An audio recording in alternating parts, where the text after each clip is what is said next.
Since 2019, I've written well over 1 million words of YouTube scripts, and you know what?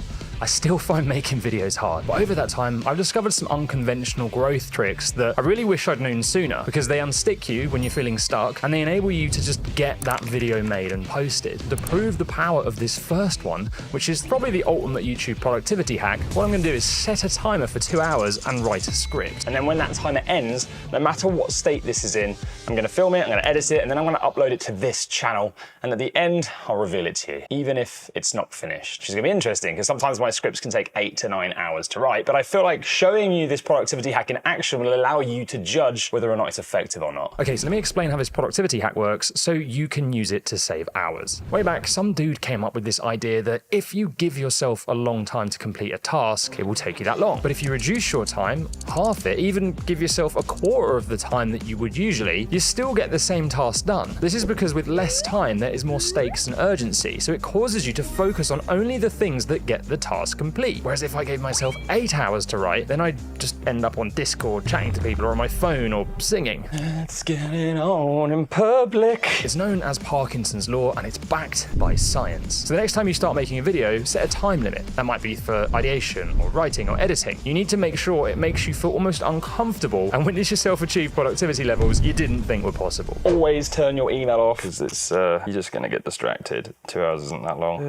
Where was I? I just distracted myself talking to you. Moving us on to the next hack, which I recently discovered enabled me to write faster in a more creative way, and it actually made me happier too. And it's why I'm currently sat in that chair writing. So let me explain how this simple trick works. I am a digital nomad. That is basically a posh word for a homeless man who lives in Airbnbs. Each month, I move to a different one. One month, I booked my Airbnb and I walked in and I started working on scripts. But it just felt like I was typing through treacle. I couldn't come up with any ideas. I was struggling to string words together. And this went on for an entire month. Now, I just thought I was burnt out or tired, but that wasn't it. Come the end of the month, I had to move to another Airbnb, into the one that you can see on screen right now. And I started typing, and it was like the floodgates had opened. It was the easiest I've ever found making videos. And that's where I'm sat right there. That's not comfortable. Posture. Always look after your posture. Because I realized that the environment you are in plays a massive part in the ease of creativity. And for me in particular, having a lot of natural light streaming into the room totally transforms my ability and my productivity. And it's not just me. Roberto Blake recently tweeted something similar. So if you're feeling stuck, try writing outside or by a window, or just tidy your environment, and you might just find it changes everything fast. Let me explain the next thing I wish I knew sooner as fast as I can so I can go back to writing this script. But it's important that I explain it and that I stop doing it myself, because it just stops videos getting made. But it comes at a bit of a cost that concerns me. So let me explain. Look at this picture. It looks great, right? You'd probably hang it on your wall. Well, I would if I wasn't homeless. Now let's compare it to this picture. It looks great too, right? But which one do you prefer? The first one took 10 hours to produce, the second took 12. Would you pay more for this one than that one? Probably not. This is YouTube through and through. We spend our lives trying to perfect our content, but the truth is often getting it to 80% is gonna be good enough to get results. That final 20% we fraternize over often doesn't have enough impact with our viewers to be worth the effort. And worse, if you consistently strive for what you believe to be perfection,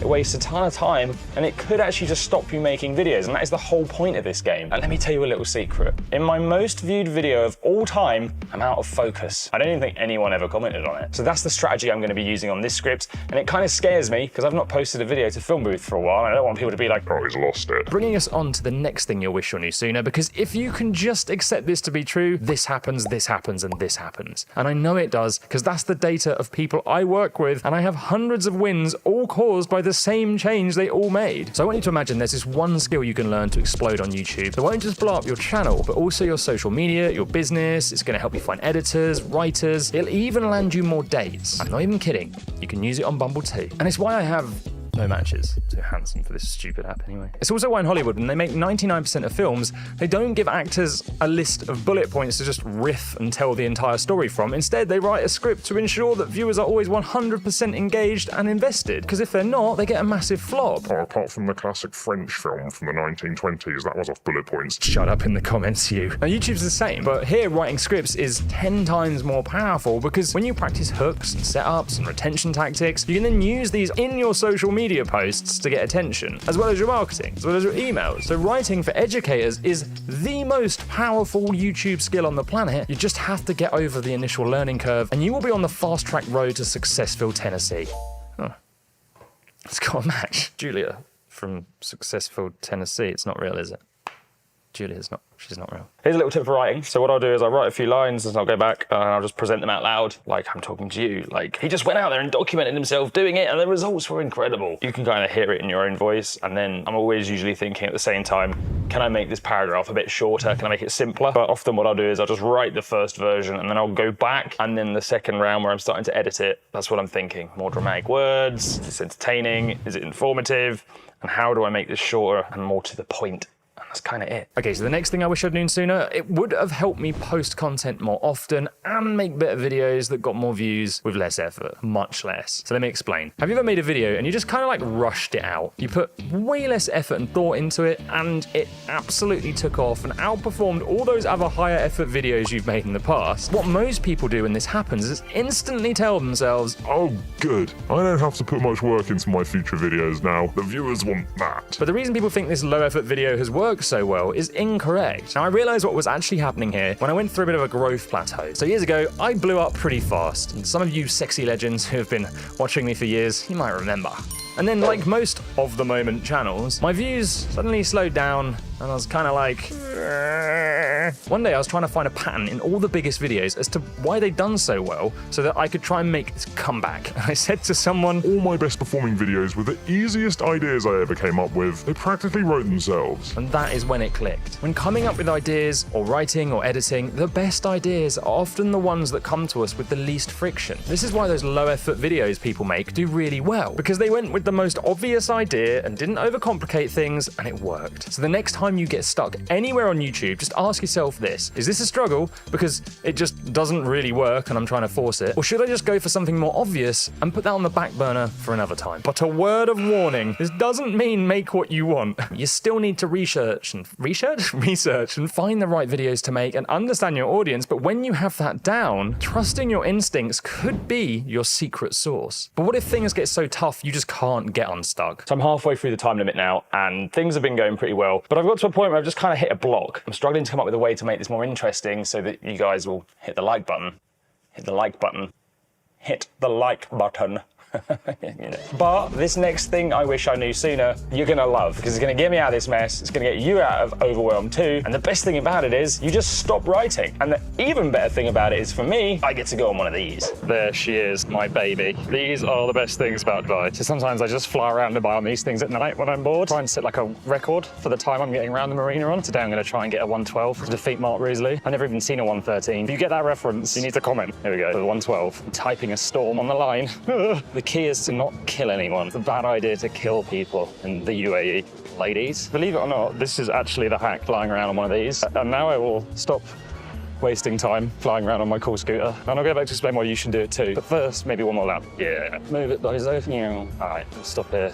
All right, so I've wasted about 10 minutes, but every time I ever get stuck writing or doing anything creative now, I simply stop, go outside, get a bit of nature, go for a walk. 10 minutes later, I come back and everything just seems to have worked its way out. When we're too close to our content, it's very hard to see obvious answers sometimes, so that little break makes all the difference. Anyway, I've got to get back on with this script because time is ticking. The next thing I wish I knew sooner, I found very hard to come to terms with. But I can honestly say it changed my life, and without this, I'd have no following or no business. And those things built me a pretty cool lifestyle where I can travel the world and do whatever the heck I want when I want. And this change happened because I embraced it. And it works like this. So if I told you not to put your hand in the fire because it might hurt, versus don't put your hand in the fire because it's gonna melt your fingers to the bone, and it's gonna cause you to scream in agony, and it might mean you can never swipe right again, which person are you gonna listen to? On YouTube, if you want your viewers to pay attention, you have to make them realize why what you're about to say is critical so they don't just ignore you. Use your words to create a feeling of urgency and pump up the stakes of what will happen if they do drift off. I mean, let's just rewind this video and listen to what I said when I set up the entire section of this video.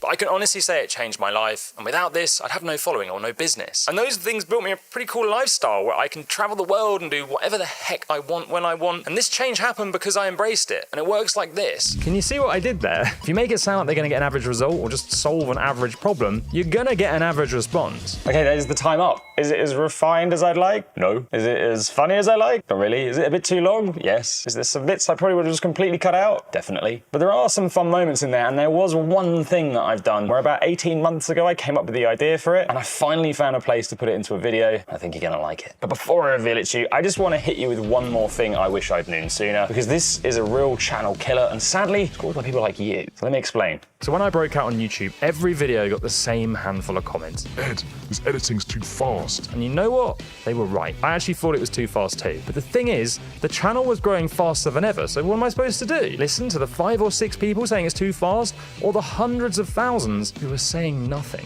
In fact, all they were doing was watching and growing the channel at a pretty amazing rate, so I just stuck to what worked. When you're a smaller channel in particular, it feels like one comment represents your entire audience, so the trap to avoid here is not to make decisions based just on these people. Everyone has different tastes, things are subjective, so just keep that in mind. Now, if you get loads of comments saying the same thing, it's probably a sign, but be careful, because if you make a change based on them only, you might actually wreck the thing your viewers loved in the first place. So now it's time to reveal the video that I wrote in just 2 hours so that you can judge Parkinson's law for yourself. But first, there's just one other small issue. So by sharing all of this stuff that I wish I'd known sooner with you, I'm hoping I can fast track you and stop you making mistakes that took me years to work out. The thing is, these are only a small selection of them, so you need to make sure you stop making these and a handful of others too. But the good news is, this video here is going to teach you what those things are and stop you making some of the biggest mistakes on YouTube. But Ed, how do we watch the video you wrote as fast as you could?